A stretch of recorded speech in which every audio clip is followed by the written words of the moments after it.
l'ancien chef de gouvernement Moulou Amrouche a dressé, dans une analyse publiée sur sa page Facebook, un constat sur des libertés, le contre-pouvoir et le contrôle, estimant que l'heure est au questionnement et au choix.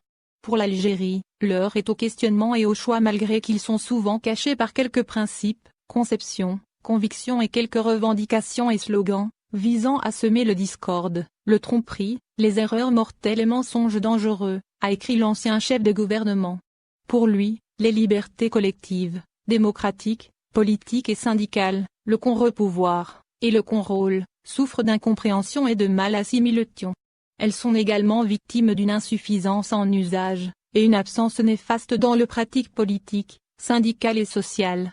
Ceci dit, Amrouche estime que ces libertés sont en réalité nécessaires pour le citoyen et les collectifs, mais aussi capitales pour la pérennité de l'État, son immunité, une gestion rationnelle de pouvoir, mais aussi une protection pour les gouvernants.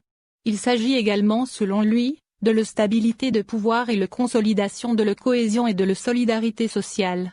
Que selon lui, ces principes, à côté de la presse et les réseaux sociaux, constituent les moyens de l'exercice de la souveraineté nationale et de la citoyenneté.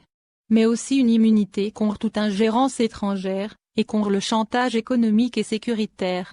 Moulou Amrouche ajoute encore dans son analyse, on peut s'argumenter que toutes ces pratiques et conceptions sont liées à l'éveil social, à leur rectitude politique ou même les considérer comme étrangères à notre culture, mais on ne peut nullement les prendre pour un danger imminent pour l'éveil et la conscience nationale, ou les présenter sous l'image d'un complot contre l'État ou d'une quelconque menace pour une gouvernance basée sur les lois et autres droits.